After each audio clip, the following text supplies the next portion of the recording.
Je voudrais saluer tous nos amis togolais.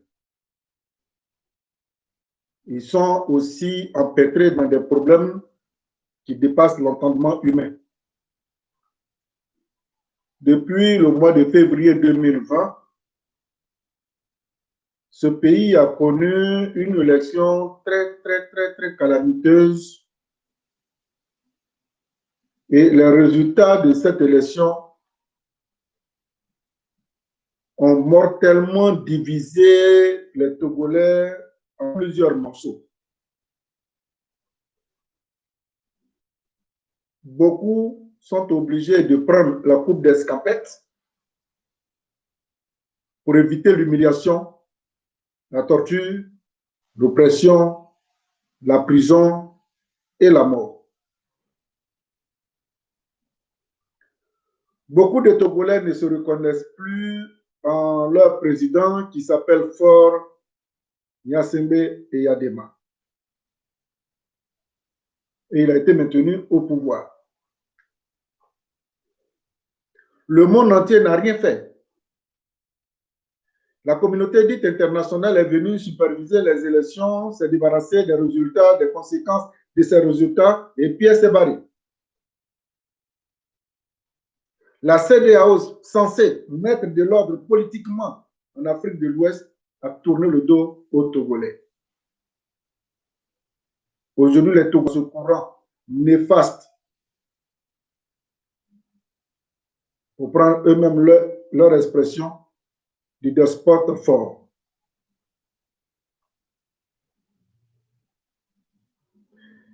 Le Togo, le cas du Togo devait être un cas d'école pour éviter l'embrasement de toute l'Afrique de l'Ouest. Après le Togo, c'était la Guinée, Côte d'Ivoire, à qui le tour? Les Togolais sont en train de crier. Je voudrais que l'Union européenne fasse pression sur l'Union africaine pour que l'Union africaine aussi fasse pression sur la CEDEAO pour leur demander d'aller jeter un coup d'œil sur la stabilité sociopolitique du Togo. On ne peut pas obliger quelqu'un qui n'a pas sommeil de dormir. Les Togolais disent que c'est eux qui sont allés au vote en février. Et le bulletin qu'ils ont pris pour mettre dans l'urne, ce n'est pas Faure qui était majoritaire. Que c'est M. Gabriel Messan-Kodjo qu'ils ont choisi. Faure Diniette. Aidé en cela à coup de corruption, de gros sous, la communauté dite internationale, le petit pays du Togo est bloqué. On n'entend même pas parler. Mais ça ne va pas au Togo.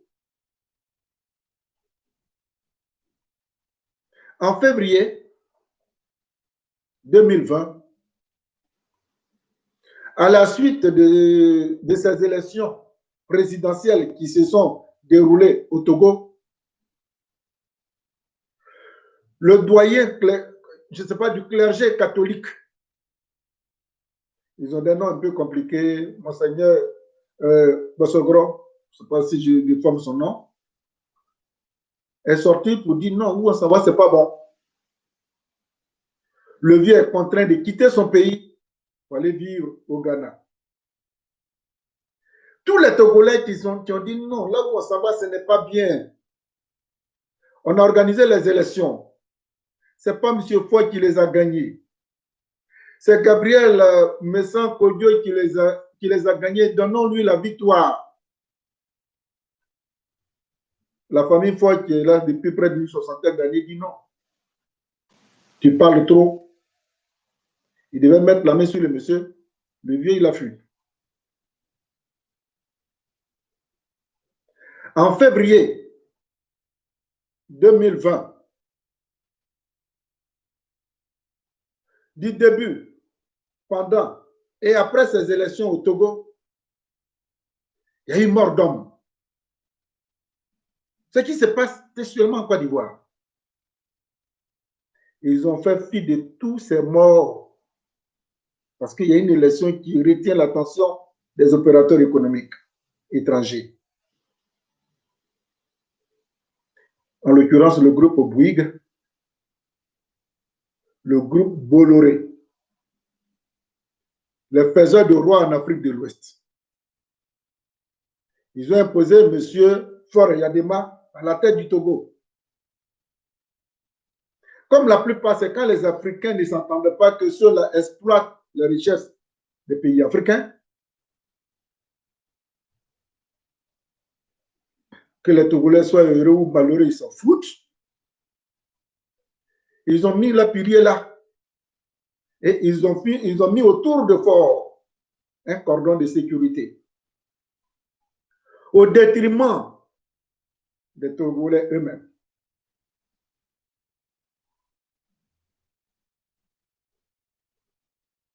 Faut-il combien de morts dans des élections en Afrique? Alors, la question qu'on n'arrête pas de se poser tout le temps, si c'est dans ces conditions-là, à quoi ça sert d'organiser des élections en Afrique? Vous demandez aux Africains de faire leur choix. Et ces choix-là, quand c'est porté sur un individu qui ne remplit pas, n'est-ce pas, les conditions de ces opérateurs économiques, on dit non, nous on préfère celui-là. Mais à ce moment-là, pourquoi vous venez organiser des élections?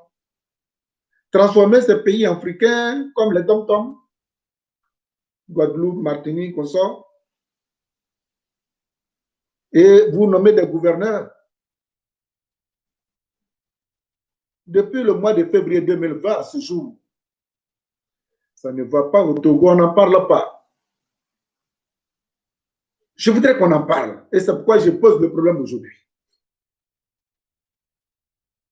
Ça ne va pas au Togo. Alors, M. Béhanzin, qui court de pays en pays, qui est le responsable à patenter de la CEDEAO politique, je l'interpelle aujourd'hui. M. Béhanzin, si vous êtes fier d'être noir, si vous êtes fier d'être africain, ne regardez pas seulement la dimension de votre nombril. Partout où vous êtes passé, M. Béhanzin, c'est la chienlit après votre passage. Parce que vous assermentez du faux.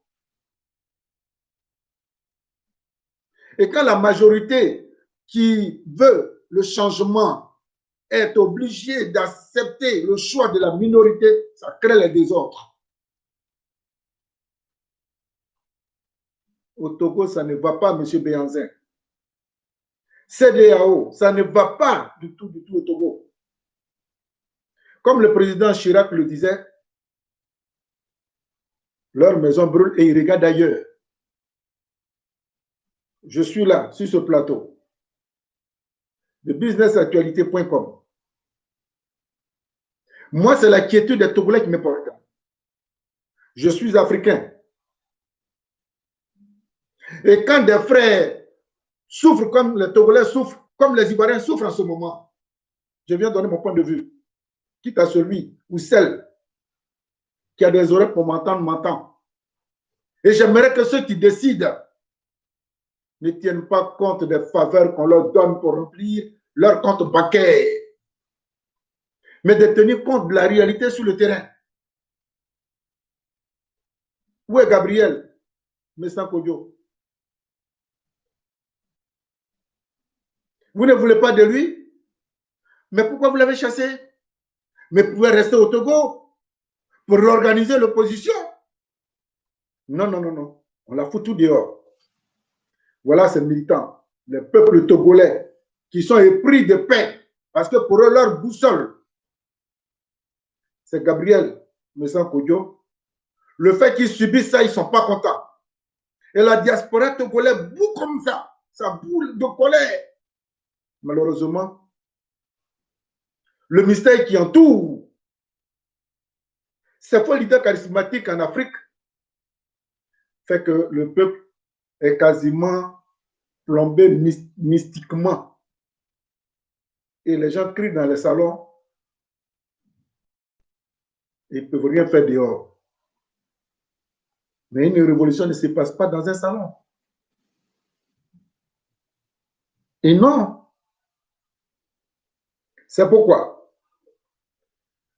au nom de la paix, au nom de la quiétude, maintenant que je me suis adressé à la CEDEAO, à l'Union européenne, à l'Union africaine, je vais maintenant parler au président Faure Yadema. Président, vous êtes encore très jeune. Vous avez déjà l'expérience du pouvoir. Si ce n'est pas votre tour là, éclipsez-vous. Allez-y, négociez. Soit vous restez sur place, soit vous quittez le pays. Le président Faure disait que le vrai bonheur ne l'apprécie que lorsqu'on l'a perdu. Qu'est-ce qu'il prouve que si le Gabriel Mensah-Poyo venait au pouvoir, il ferait mieux? Le peuple le jugera en si peu de temps pour faire la comparaison. Il dit, ah, on a chassé Faure, mais c'est pas ce qu'on a demandé à Gabriel de venir nous faire. Ce même peuple-là qui vous a demandé de partir, ce même peuple-là va vous demander de revenir. Mais quand vous vous accrochez au pouvoir, c'est comme si vous n'êtes pas capable d'assumer des destins plus tard. Mais vous êtes encore jeune. Ça dit qu'à force de rester au pouvoir pendant près de 40 ans, vous et votre famille, vous n'avez plus rien à proposer. Ça dit que vous êtes dans la routine.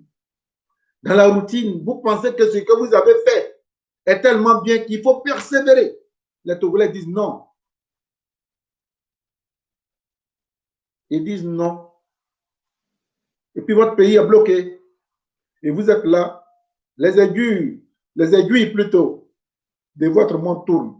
Vous attendez les 5 ans pour revenir encore dans la mascarade pour vous maintenir au pouvoir. Ça va durer jusqu'à quand? Ça va durer jusqu'à quand? Vous êtes combien au Togo? Avec toutes les richesses, M. Faure. Vous voyez que vous-même, vous êtes pris en otage par ceux qui vous ont mis là. Les groupes français, Bouygues et Bolloré, ils vous devaient peut-être 8% de toutes les richesses de votre pays. Avec les 8%. Votre papa en avait profité pour arranger le Togo. Mais parce que le Togo, à cette époque, dès qu'ils étaient 800 000.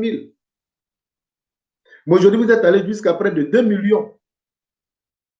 Vous êtes en train même d'atteindre 3 millions d'habitants. Peut-être que je me trompe, mais le nombre est croissant. Avec les 8% qu'on vous donne sur autant de richesses. Le temps que vous-même vous en prenez un peu pour mettre sur votre compte. Le temps que vos ministres prennent un peu pour mettre sur leur compte. Autant que les directeurs centraux prennent un peu pour mettre sur leur compte. Le peuple a quoi? Il n'a rien. Donc vous êtes pris en otage vous-même. C'est pour ça que le peuple souffre.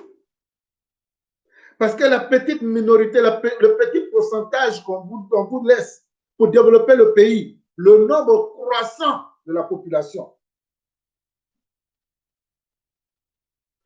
ces besoins sont tellement croissants que la minorité, le petit pourcentage qu'on vous donne, ça ne peut même pas réaliser, comment dirais-je, une route de, comment dirais-je, oui, une route de 100 km, vous n'êtes pas capable de bitumer parce qu'il n'y a pas l'argent.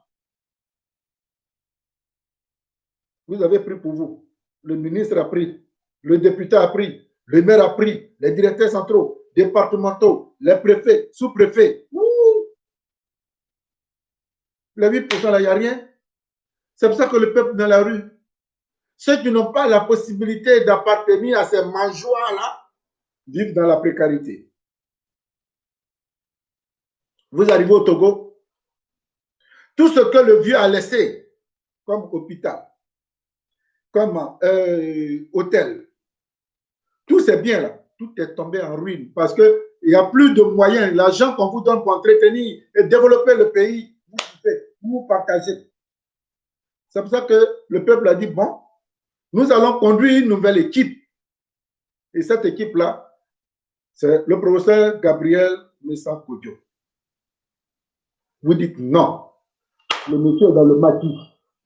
Le peuple n'a rien à manger. Il bout de colère. Il n'y a pas d'alternative. Il y a eu mort. Mort d'homme. Les morts d'hommes, il y a un, spécialement les gens veulent avoir son corps. Et je vais lire le message que j'ai reçu qui m'a inspiré à venir m'adresser aux Togolais aujourd'hui. Et en l'occurrence au tenant du pouvoir actuel. Togo. Le peuple togolais et spécifiquement les Nao Daba sont dans l'attente du corps entier, ils disent bien le corps entier, de leur fils, Toussaint Madjoulba, assassiné le 4 mai 2020 pour des hommages dignes. La vérité s'impose sur ce crime odieux, autant que les autres assassinats non élucidés à ce jour.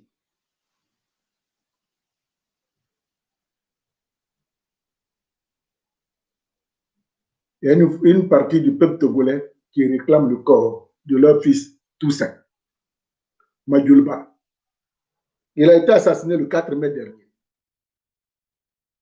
Il veut son corps en entier. Est-ce que le pouvoir est capable de remettre le corps en entier de Toussaint à ses parents? Et ça ne suffit pas de remettre simplement le corps. Pourquoi il a été assassiné? Est-ce pour des rituels? Si oui, ça répond à quoi? Et quand vous avez tué là, ça donnait quoi? Pourquoi ce que les autres ne font pas dans leur pays et qui sont développés, ça se passe en Afrique? Peut-être que ce Toussaint-là, si vous ne l'avez pas tué, il pouvait aussi, dans son élan, dans son amour patriotique dans son pays, vous faire des propositions pour avancer. Vous l'avez tué. Il y a combien de cadavres comme ça dans les placards du pouvoir de M. Faure Yadema au Togo? Il y en a combien? Des milliers sur des milliers.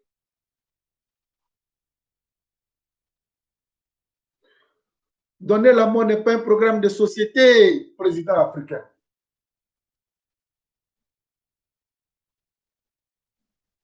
Aimez votre peuple.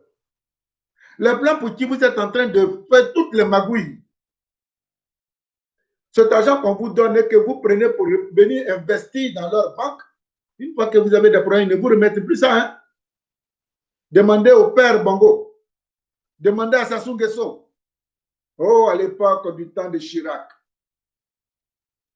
Les Sassou Nguesso venaient à Paris quasiment chaque 2 mois. Depuis, des associations se sont formées pour dire niet. Restez là-bas. Vous en avez assez volé. Vos peuples souffrent. Ça ne vous fait pas mal, chef d'État africain, de voir les cerveaux et puis les bras valides incorporés en votre jeunesse. Cette jeunesse-là va mourir sur les eaux. Parce que pour elle, l'Eldorado, c'est l'Europe. C'est l'Amérique. Allez-y voir le traitement que les Arabes leur infligent pour qu'ils puissent avoir accès sur les pirogues mortifères. Et puis on les jette sur l'eau. Ça ne vous dit rien. Et ça fait combien de temps ça dure? Moi, je pensais que M. Faure, vous êtes encore très jeune et frais. Un matin, vous allez taper du poing sur la table pour dire CEDEAO. Je voudrais qu'on provoque une assemblée générale entre nous, les chefs d'État. Nos enfants, nos jeunes sont en train de fuir. Qui va rester pour développer nos pays? Ce n'est pas ça dans la tête de M. Faure. Comment se maintenir au pouvoir? Absolument. C'est ça qui est sa préoccupation. Mais rentrez dans l'histoire autrement, M. Faure. Rentrez dans l'histoire autrement, M. Faure. acceptez aussi la contradiction, M. Faure. Si vous êtes au pouvoir et qu'il n'y a pas de contradicteur, vous pensez que ce que vous faites est bien, alors que vous allez peut-être à contre-courant, il n'y a pas d'opposition. Et puis vous êtes heureux, vous fonctionnez tous les matins. Les corrompus là viennent vous faire allégeance en se prosternant et tout, mettez votre pied sur la tête pour leur dire de partir. Nous sommes dans des républiques, nous ne sommes pas dans des monarchies. Je voudrais reprendre encore le message que j'ai reçu. Les parents de Toussaint ont besoin de son corps en entier.